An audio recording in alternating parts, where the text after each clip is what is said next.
It's tax day in America, but we're not here to talk about your return. We're here to talk about the federal outlook, an economy shaped less by certainty and more by crosscurrents, rising debt, shifting policy signals, and geopolitical shocks.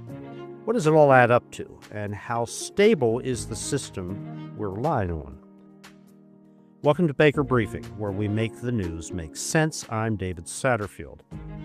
As Americans file their taxes today, the bigger story is what's building beneath the surface. Debt, long-term commitments, entitlements, and mounting fiscal pressure on the federal balance sheet. In recent weeks, the Trump administration released a partial budget framework, while the Congressional Budget Office, CBO, and the U.S. Treasury offered fresh signals on the fiscal outlook. And structural costs, like roughly $1.5 trillion a year in military spending, continue to shape the picture in ways that are easy to miss day to day. But fiscal policy is only part of the story. Private equity stress, shifting immigration, tariffs, fiscal stimulus, and the rapid rise of AI are all moving through the economy at once. And now, with the war in Iran adding fresh pressure to energy markets and global stability, these forces are colliding in real time. So today, we're asking one central question. What does all of this mean taken together? And how much stability is left in the system? Joining me to break it down is John Diamond, director of the Baker Institute's Center for Tax and Budget Policy. John, thanks for being here. It's a pleasure to be here. So, John, many uncertainties. But what do they actually mean in today's economy? Are they policy-driven, geopolitical, financial, structural, or all at the same time? We're in a world where we're seeing them all at the same time, but there's the risk of all at the same time. None are at this point in time actually causing a crisis, outside of, obviously, the geopolitical issues that we're struggling with in the Middle East. Well, I'm going to ask you to dissect that. They're not causing a crisis. And I mean an immediate crisis. So if you look at the economy, doing pretty well. GDP growth is up there. The last labor report was very positive. We have some issues with inflation being a nuisance, right about the 2.5 to 3% point. And obviously the issues in the Middle East could make that more of a problem. But overall, it's been stable, a little higher than we would like, but stable nonetheless. When you look at the economy, you can pinpoint a lot of really large problems that seem like they would drive an immediate crisis, but none of them are doing it. Instead, we seem to just be kind of moving along, and there are reasons for that. We are facing substantially large debts and deficits, and those could definitely lead to a crisis in the near future or in the medium-term future, but they're not outside of the immediate cost of $1 trillion in interest payments in 2026. They're not creating a fundamental crisis that we have to fix right this moment, and it's allowing policymakers to ignore it for the moment. In fact, not only ignore it, but we tend to be going the opposite direction and making the problem slightly worse. And so when I say we're not in an immediate crisis, overall, the economy looks pretty good. I mean, GDP is growing. Now, when you lift the hood and look underneath, there are from some very peculiar powers at work. We've all are going to get tired of hearing it, but AI is one of those. It is increasing productivity, and obviously the levels of investment into AI are driving a lot of the good economic creation at this time. So GDP has been driven a lot by AI investment, and that is only going to increase and continue in the future as long as AI pays off. I've kind of been putting the world in a basket of risk. So what are the risks we face? We face our debt and deficits risk. We face a worsening of credit quality issues, particularly in private credit. Just like 2 years ago, we saw issues in commercial real estate. That didn't turn out to be a crisis. It did turn out to have a long-term impact, some of those impacts are still working through the system, and they'll land on state and local governments by reducing the amount of property taxes they collect from commercial buildings, as commercial buildings are declining in value significantly, and that will have a negative impact on state and local finances in terms of property taxes. We have a number of these issues. AI is obviously a positive force, but there's a lot of risk to it as well. One scenario is that AI doesn't pay out. It doesn't produce the kind of growth that people are thinking. And then we've invested all of this money, and if it doesn't have a large enough return, that would be a bad situation. And it would be a situation in which then we would be in a world, and I think we would be at a real shortage of labor demand. On the other side, AI could pay out phenomenally. It could be a huge boon in terms of productivity growth, so much so that it may replace too much labor, which would create a crisis on the other side. And then somewhere in the middle, in which AI is more complementary to labor, you have this sweet spot where it increases labor's productivity, it doesn't replace labor, and that would be an economy where we avoid the two risks. I'm going to try to pin you here on a number. How much time do we have? A year, 2 years, 3, 5, to demonstrate which of these outcomes with respect to AI we're going to see? I think in a year, we're going to have a better sense of what exactly. In fact, last week, we actually had a better sense. I mean, whenever the Fed and Treasury Secretary calls an emergency meeting with the largest banks, because AI creates a lot of risk in terms of the safety of the financial system and the ways that people can break into it, that's a huge problem. And they're basically saying that AI is smarter than humans, and it can do things that we didn't even know were possible. But in terms of how AI interacts with labor supply, that I think we're going to see that over the course of the next 1 to 5 years. Within a year, we'll have a lot more, and we already know that it is going to replace and make more productive a number of sectors, labor in sectors across the economy, software, research, and businesses are forced to adopt AI, because if your competitor adopts it and it reduces their cost and you don't do the same, then you're going to struggle to make a profit and you'll be put out of business. See, John, a .com bust repeated with AI, different situation. I think it's a different situation.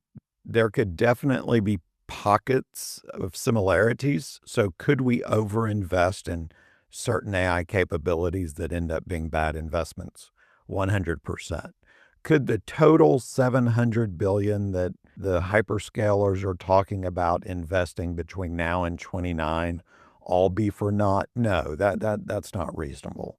And then I've always said that AI is an economic good, and it will be used to increase economic productivity. But on the other side, as you know, and in your area of expertise, AI is also a geopolitical good in which governments are competing, in the larger power struggle of international diplomacy and power. I think that side of it, the race to fully fund and adopt AI, is going to keep AI from being, in this bubble state, as we saw with the telecoms in the late 1990s and early 2000s.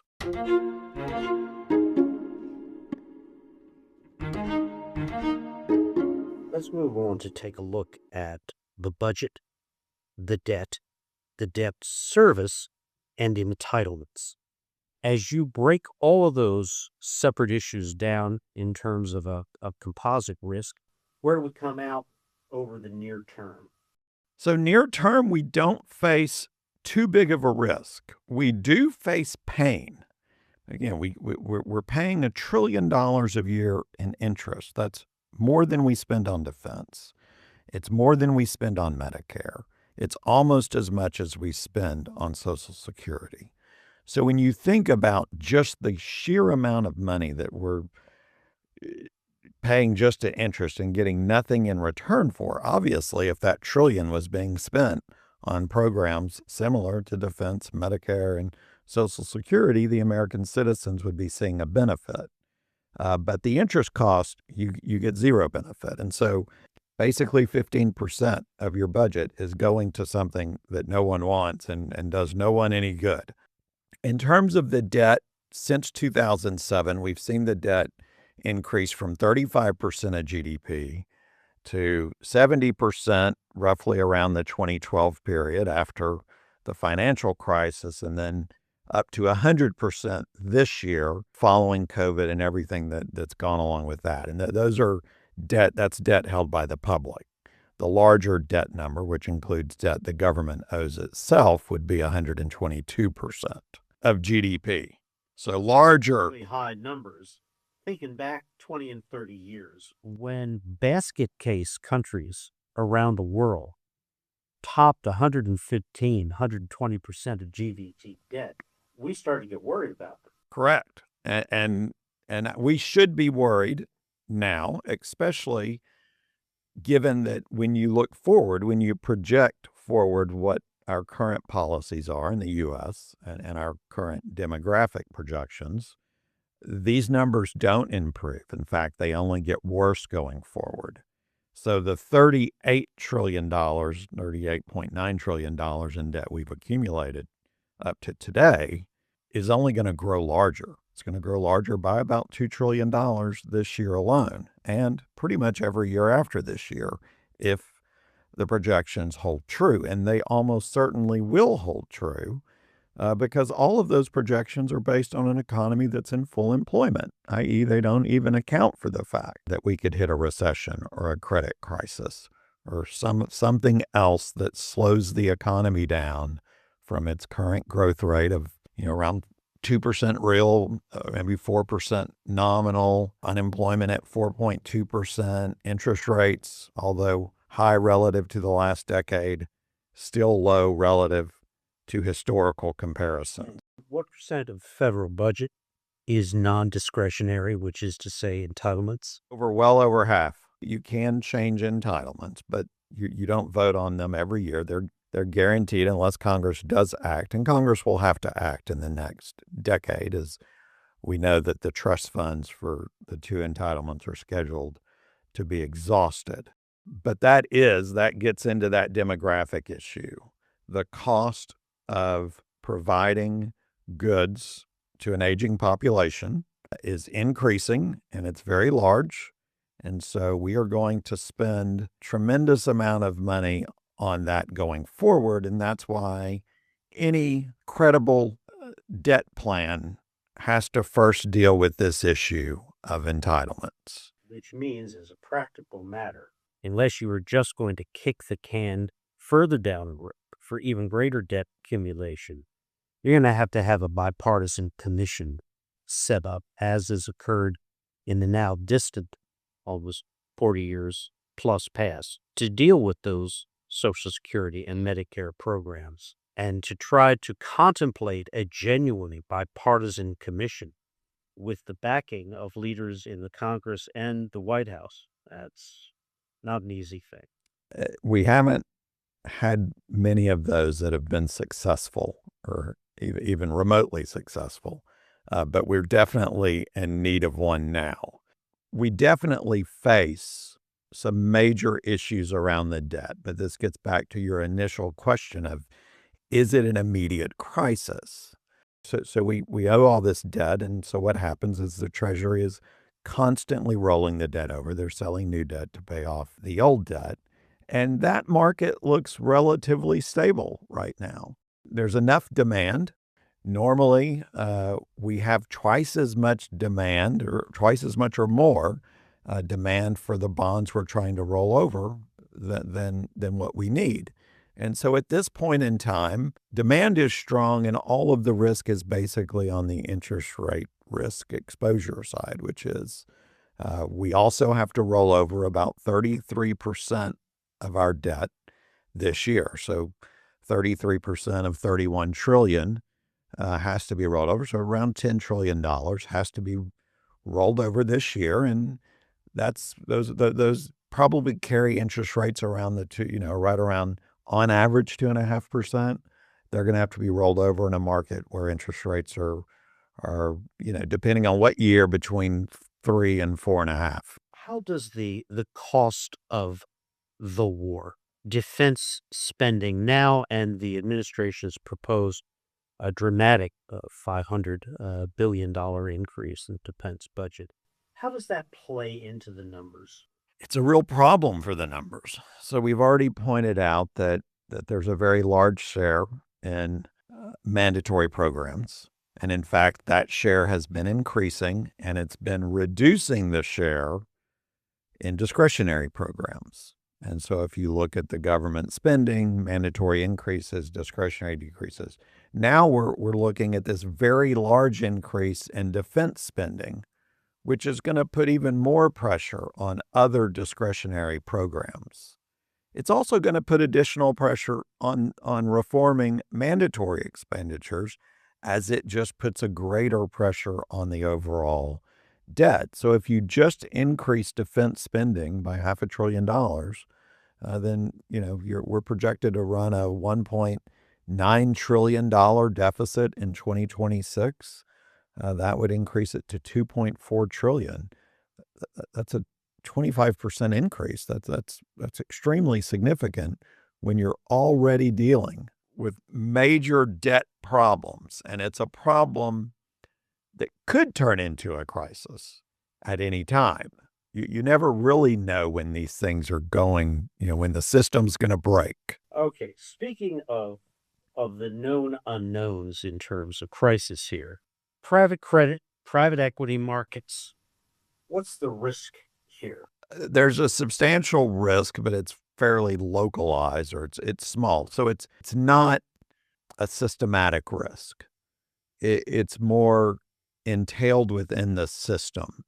But we need to do a little background for why it is extremely important. So prior to the financial crisis, most of the debt that the U.S. sells was bought by what's called primary dealers, and then they kind of sell it to the rest of the economy. Most of those were banks.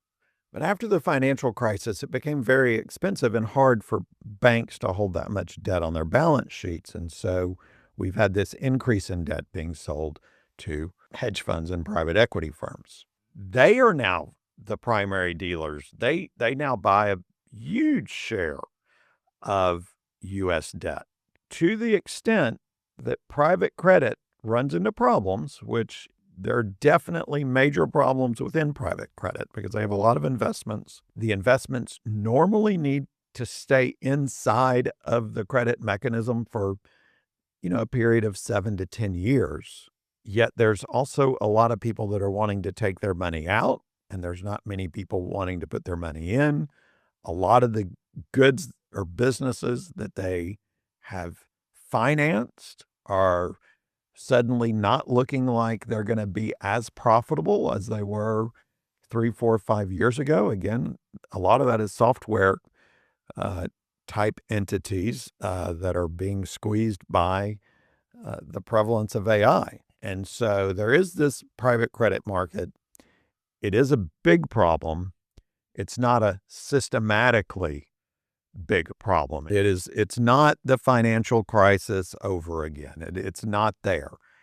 I would say it's more similar, probably larger, but more similar to the commercial real estate problem that we've been dealing with for the past 5 years. So whereas it may not create a real crisis, it will create substantial costs that get spread across the whole financial sector, including to the banks that obviously are interrelated with the whole financial system. Now, is there a regulatory fix here?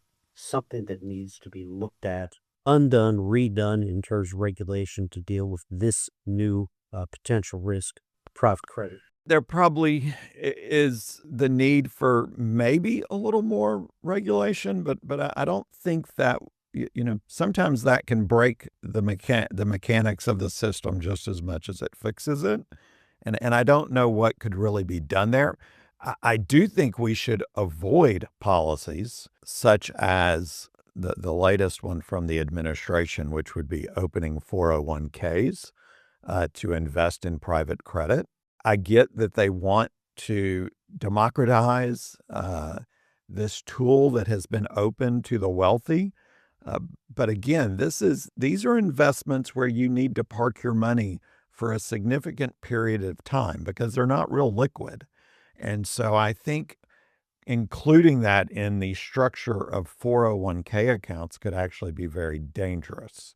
I tend to shy away from wanting to increase the size of the regulatory system in the United States, although targeted regulations that are really smart are needed. I don't think we should add any risk to the system by allowing a lot of funds to flow into this troubled area at this point in time, especially kind of the normal citizen who just wants to put their retirement account in there, who could very easily need it back soon, i.e., those are people that should not be investing in less liquid, vaguely valued, in the sense that a lot of these assets, you can't sell it tomorrow. And its value is based on some model. And those models, are they right? Well, probably not. And so it's that unknown value that creates a lot of the risk in that market. And that's actually, as new facts come out, that's what's driven that market into the problems it's facing.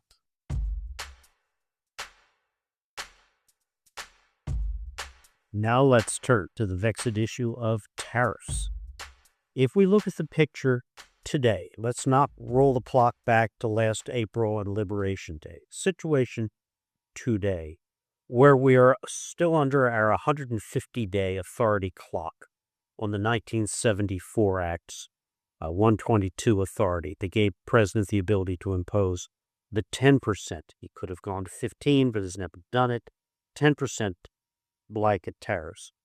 What's been the impact, and what will happen when the 150-day clock closes? The administration is in a tough spot. I don't think Congress is going to vote to extend the clock, and I don't think they're going to be able to extend it without Congress. And so I think the 122s will have to end. The replacements for 122s don't seem to be ready, but we will wait and see if they can finish getting, additional 301s, or if they try some new authority, such as 338. That's all just up in the air. For our listeners, 301A or E authority is a specifically documented, evidence-based case on recognizable and acknowledged, adjudicated trade barriers. It's a classic means of dealing with trade issues with China, with the EU, with other partners around the world. It is not novel. It was the major mechanism in place, and it produces reciprocal tariffs as part of the tool in advancing negotiations. But I do not see, John, and you've just said, the evidence that USTR, the trade rep, has been preparing the detailed cases for submittal, validation, and then execution along with negotiations. That's not been this administration's style of operating. It is not. And even in any administration, the sheer volume of the number of reports you would need to file to replace all of the 122s, I think it's physically, in a time manner, impossible. Now, the 338 Smoot-Hawley authority, almost untested in the past century. Untested in the past century, and we would, who knows what will happen with that one, and if they will try to use it. Even the 122s have been under attack, so there have been multiple lawsuits claiming that the government has exercised an illegal authority by imposing 122s in the current economy. And a very reputable group of economists signed letters and joined with that case, stating that they agreed. And so all of this is extremely uncertain. I think what you will see at the end of 150 days is that the tariff bite's going to get a lot smaller. I think we will see a couple of 301 studies, and I think the administration is going to be forced to some extent to pull back on the level of tariffs that were initially implemented under the reciprocal laws last April. And let's be clear, there are absolutely validatable 301A and maybe E cases that could indeed be brought, but it takes work and they are part of a structured, negotiated, strategic policy. Correct. So we will see some of them, but not enough to fully replace 122. What impact will this have on the economy? It won't have that large of an impact on the economy. If anything, let's just say that the tariffs fall from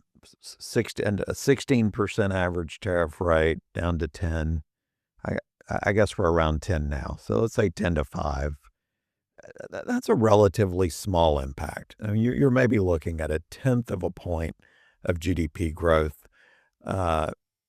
It will benefit certain businesses whose goods become untariffed, and it will hurt others who were protected by the tariffs. Overall, there will be a small net positive benefit of reduced tariffs on the economic side in terms of what it costs to invest in assets. If you get machinery and you were facing the tariff, that will reduce your cost. The revenue side's the problem.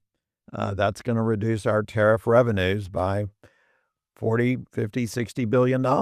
And that will just increase the debt and the deficits and make that problem worse. And it makes solving that problem more difficult. So, John, you put all that we have been talking about together. If you are an average median American household and you look at how well or not well am I doing today compared to where I was on tax day last year, 2025, what's the balance sheet show? That's a tough one. The big beautiful bill is going to make you feel a little better, and we're seeing that. There's the size of refunds has increased dramatically this year compared to last year. So at least for during this season of tax season, people will be getting larger refunds. If you have tips or overtime in your income portfolio, you're feeling better because those, at least for certain income levels, are going untaxed. So the child credit was extended and expanded, so people will see more from that. So there are some positives that I think people are going to feel here in the beginning of this year, but you're still feeling higher gas prices. You're still feeling really high prices for meat and food. Eggs are down, but meat and beef is through the roof. Barbecue season is going to be really expensive this year. Summer travel will be more expensive than it was last year. I think the average American, and what we've seen in all the reviews, is that they don't feel great about where they are. Prices are higher. Incomes are squeezed. They're growing, but not at the rate that they need to keep up with price increases. And ultimately, we're in this world where we're shifting to an economy where capital owners are really benefiting more than wage earners. And we will see, again, this goes back to the two-letter phrase AI. We will see how that drives wages in the near future. Is AI complementary with labor, in which case it increases productivity and drives wages up? Or is it substitutable with labor, in which case it replaces labor, drives wages down, increases the productivity of those that remain in the labor force, but damages those that have to compete with AI for keeping their job. And so that would be very damaging. Obviously, like with all new technologies, AI is going to create other jobs, and we're seeing that happen. Most of those jobs are very high paying, but they're also very high skilled jobs. So the average person, I don't think they're going to feel real good this year outside of getting a bigger refund check. And against all of this, is a meta issue. We're down about 1 million migrants, seasonal workers, and immigrants. And that's impacting just about every industry. And that's going to raise costs. Whenever you face a shortage of a good, no matter which good it is, it works its way through the system by raising prices and raising costs. And we're going to see that in construction and healthcare, in all of the places that immigrants provide their services. At the same time, the birth rate in the U.S. has fallen, is below the replacement rate, and is making the demographic issues related to an aging population is now going to be financed by an ever-shrinking number of people, which is going to make the whole debt issue worse, but it's also going to make the labor supply, the labor shortage issue worse. And it's one that will compound this immigration issue that we're facing. And so across the line, we know we can't sustain these policies moving forward. This has been Baker Briefing, where we make the news make sense. The podcast is brought to you by Rice University's Baker Institute, which delivers nonpartisan policy research on the most pressing issues facing the United States, Texas, and the world. Share your feedback and your guest or topic suggestions at bakerbriefing@rice.edu. This episode was produced by Shannon Moriarty with AV support from Kevin Young. Additional production support was provided by Leslie Marie Aguilar and Ed Bailey. Listen to our other podcasts and find our latest research and events at bakerinstitute.org. Thanks for joining us.